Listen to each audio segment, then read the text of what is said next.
साथियों नमस्कार। आज मैं आपको एक उपदेशात्मक कहानी सुनाने के लिए जा रहा हूँ। साथियों, कहानी बहुत ही रोचक, उपदेशात्मक और प्रेरक कहानी है। वीडियो को लास्ट तक देखें। जिस चैनल पर ये कहानी अपलोड की जा रही है वो मेरी बेटी का खुद का चैनल है। उसको ज़्यादा से ज़्यादा सब्सक्राइब करें, लाइक करें, कमेंट करें और फॉलो करें। बहुत समय पहले की बात है। एक नगर में एक सेठ रेलवे स्टेशन पर उतरे ही थे कि बैग में कुछ भारी वजन था जो सेठ उसको ले जाने में असमर्थ थे। तो वो किसी मजदूर का इंतजार करने लगे। आसपास कोई मजदूर दिखाई नहीं दे रहा था, लेकिन 4, 6, 10, 8 मिनट इंतजार करने के बाद में उन्हें एक मजदूर मिला और उसको उन्होंने बुलाया। कहा कि भैया ये सामान लेकर के मेरे घर तक पहुंचाना है। उन्होंने कहा कि सामान ले चलूंगा। तो सेठ जी बोले कि रुपए कितने लेंगे।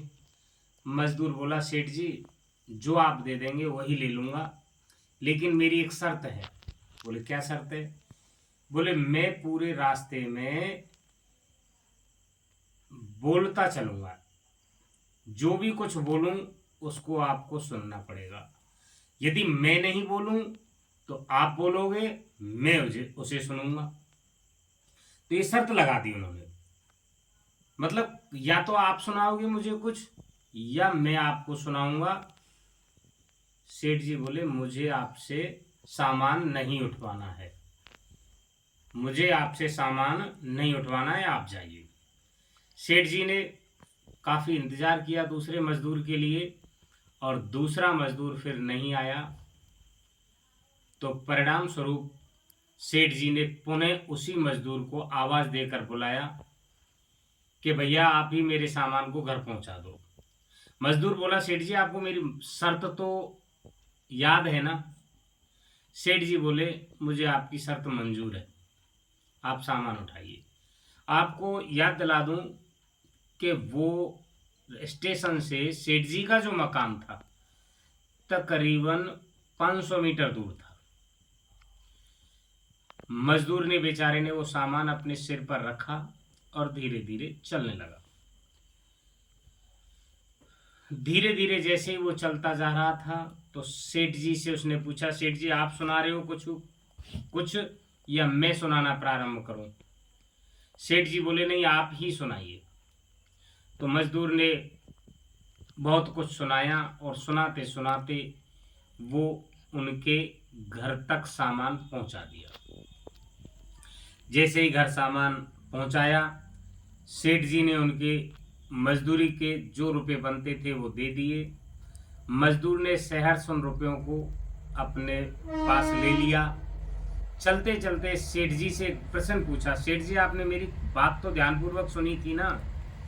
सेठ जी बोले, मैंने आपकी कोई बात को बिल्कुल ध्यान से नहीं सुना और ना ही मुझे सुनना है। बोले, नहीं सेठ जी आपने बहुत बड़ी गलती की है। मैंने उस कहानी में बताया था कि कल सुबह 7 बजे आपकी मृत्यु होगी। सेठ जी ने कहा, क्या मजाक करते हो आप, जाइए आपको कैसे पता लगा। कि नहीं सेठ जी मैं बिल्कुल सही कह रहा हूँ। सेठ जी बोले, धरती पर जन्म लेना, मृत्यु होना, ये सब संयोग की बात है। यदि मेरी कल मृत्यु लिखी होगी तो मैं भी अवश्य स्वर्ग में पहुंच जाऊंगा। इसलिए आप जाइए, परेशान ना हो। कि सेठ जी मैंने आपको स्वर्ग में पहुंचने का एक उपाय भी बताया है उस कहानी में। सेठ जी को थोड़ा इंटरेस्ट सा आया उसकी बात में। बोले, क्या उपाय बताइए।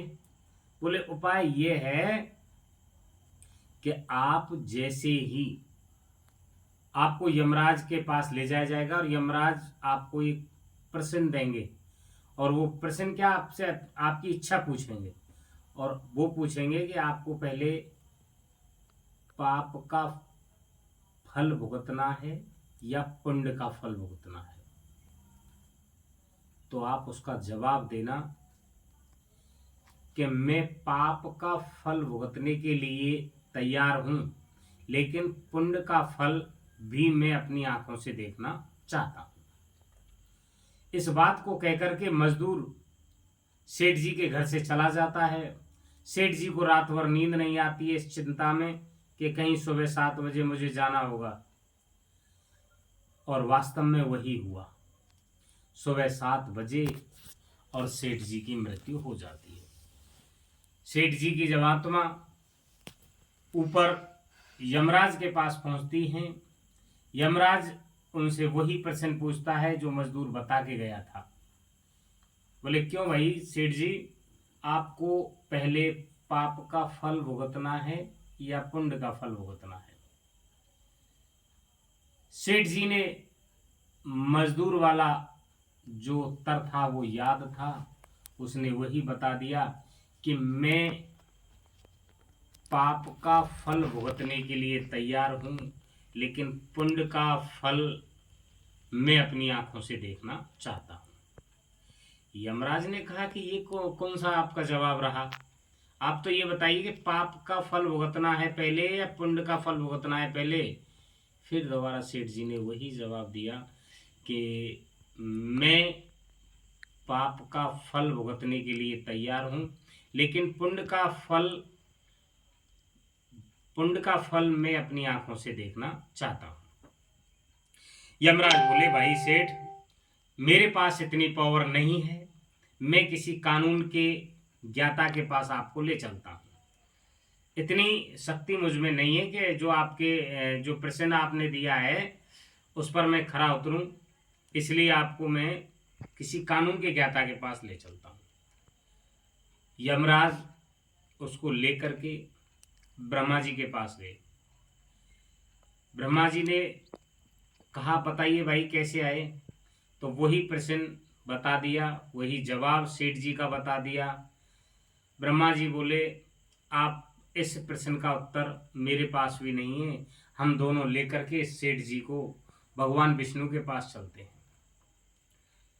हुआ यही कि वो तीनों आदमी, यमराज, ब्रह्मा जी और सेठ जी, तीनों आदमी भगवान विष्णु के पास पहुंचे।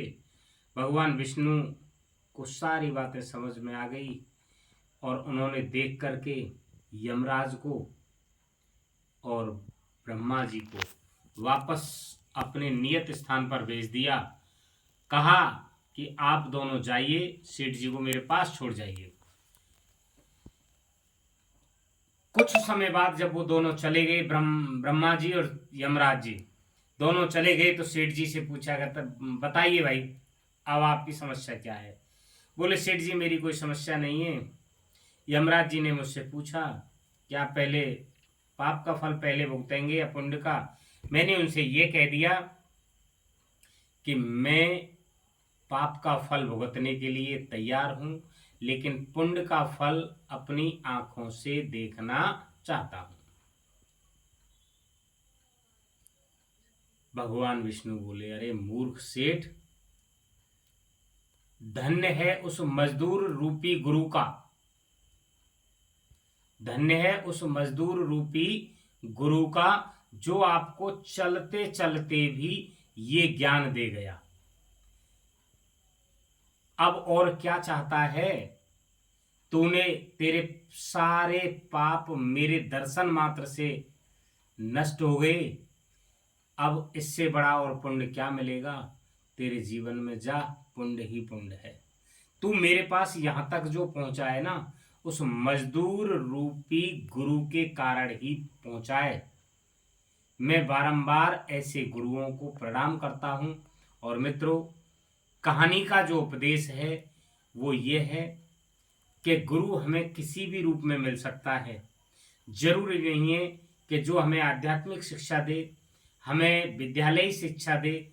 गुरु हमारा मजदूर भी हो सकता है, गुरु हमसे छोटा भी हो सकता है उम्र में, गुरु हमसे बड़ा भी हो सकता है। गुरु के रूप में हमारी माता, बहन, भाई, परिवार का कोई सदस्य, कोई भी हो सकता है।